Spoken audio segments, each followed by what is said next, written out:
Bismillahirrahmanirrahim. Assalamualaikum warahmatullahi wabarakatuh.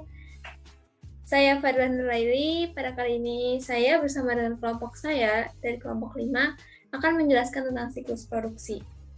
Sebelum menjelaskan, saya akan memperkenalkan teman-teman saya yang lainnya. Yang pertama ada Priska Putri dan juga ada Ika Fadila. Kami dari kelompok 5 kelas 031 019 Program Studi Akuntansi S1 Universitas Pamulang.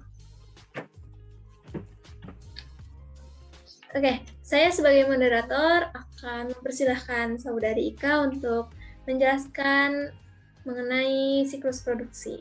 Kepada Ika, dipersilahkan. Iya, terima kasih Fadila. Selanjutnya saya akan menjelaskan pengertian siklus produksi. Siklus produksi adalah serangkaian aktivitas bisnis dan kegiatan pengolahan data yang berkaitan dengan proses pembuatan produk dan terjadi secara terus-menerus. Keberadaan sistem informasi akuntansi sangat penting dalam siklus produksi. Dengan sistem informasi akuntansi membantu menghasilkan informasi biaya yang tepat dan waktu kerja yang jelas untuk dijadikan masukan bagi pembuatan keputusan dalam perencanaan produk atau jasa yang dihasilkan. Kegiatan siklus produksi. Peranan akuntan perusahaan dalam kegiatan siklus produksi umumnya berada pada siklus akuntansi biaya. Namun, peranan lain tetap dituntut kepada mereka untuk saling berkoordinasi dengan siklus lain. Arus informasi dari siklus lain ke siklus produksi itu ada 3. Yang pertama, siklus pendapatan menyediakan informasi mengenai order customer dan perkiraan penjualan untuk digunakan dalam perencanaan produksi dan persediaan. Yang kedua, siklus pengeluaran menyediakan informasi untuk memperoleh bahan mentah dan mengontrol pengeluaran lain yang termasuk overhead pabrik. Yang ketiga, siklus penggajian menyediakan informasi tentang biaya karyawan dan ketersediaannya. Peran SIA dalam siklus produksi ada 4. Yang pertama, bauran produk. Produk apa yang ingin diproduksi? Yang kedua, penerapan harga produk. Berapa harga pokok produksi sampai produk selesai dibuat? Yang ketiga, alokasi dan perencanaan sumber daya. Yang keempat, manajemen biaya, merencanakan atau mengalokasikan biaya-biaya yang timbul. Tujuan siklus produksi ada 6. Yang pertama, semua produksi dan perolehan aktiva tetap diotorisasi dengan baik. Yang kedua, persediaan barang dalam proses dan aktiva tetap dijaga keamanannya.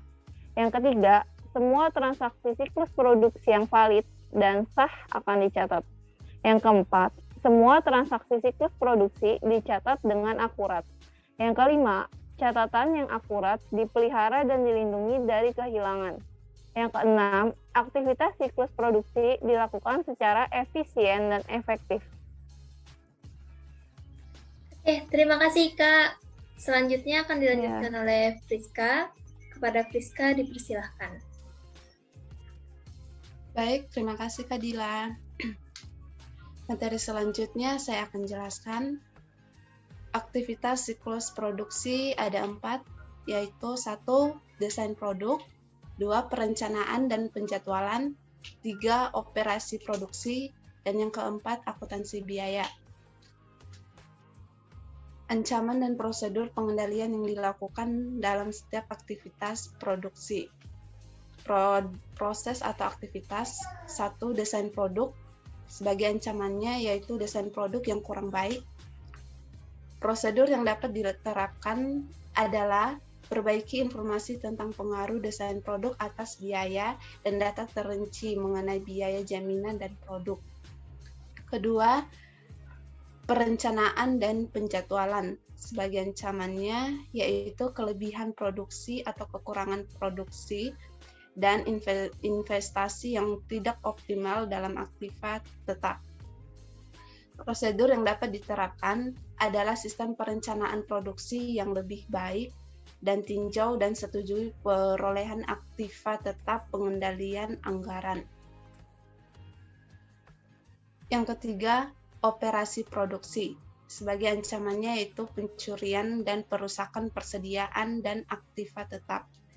Prosedur yang dapat diterapkan adalah batasi akses fisik ke persediaan dan aktiva tetap, dokumentasikan semua perpindahan persediaan sepanjang proses produksi, identifikasi semua aktiva tetap, dan dokumentasi yang memadai dan ditinjau semua transaksi yang melibatkan pembuangan aktiva tetap. Yang keempat, akuntansi biaya. Sebagai ancamannya yaitu kesalahan pencatatan dan memasukkan data mengakibatkan data biaya yang tidak akurat. Prosedur yang dapat diterapkan adalah pengendalian edit entry data menggunakan pemindai kode garis jika memungkinkan, dan rekonsiliasi jumlah yang tercatat dengan perhitungan fisik secara periodik. Dan yang terakhir adalah ancaman umum.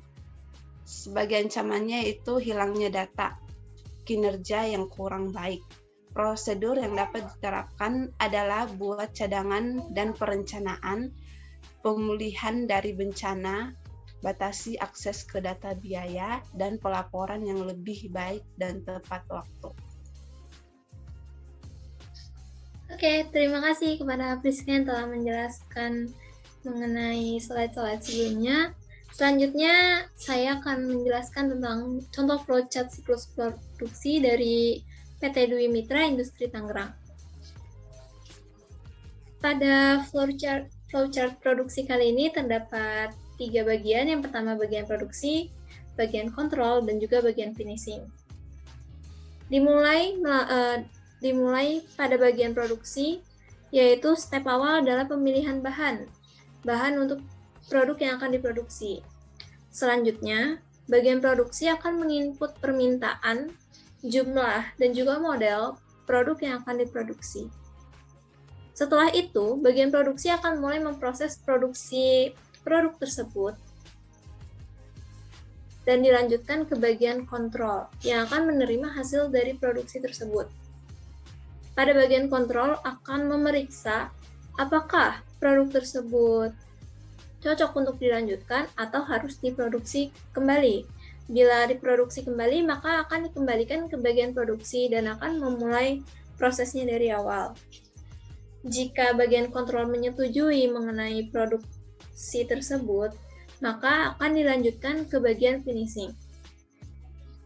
Pada bagian finishing akan menerima hasil produksi yang telah diberikan bagian kontrol dan akan dilakukan finishing terhadap produk tersebut. Setelah proses finishing tersebut selesai, maka bagian finishing akan menginput data finishing yang telah selesai dilakukan dan akan mengirim ke bagian produksi mengenai data finishing yang telah diselesaikan oleh bagian finishing. Lalu, pada bagian produksi akan membuat sebuah laporan hasil produksi yang telah diproduksi mengenai produk tersebut dalam bentuk data atau dalam bentuk laporan. Dan selesai.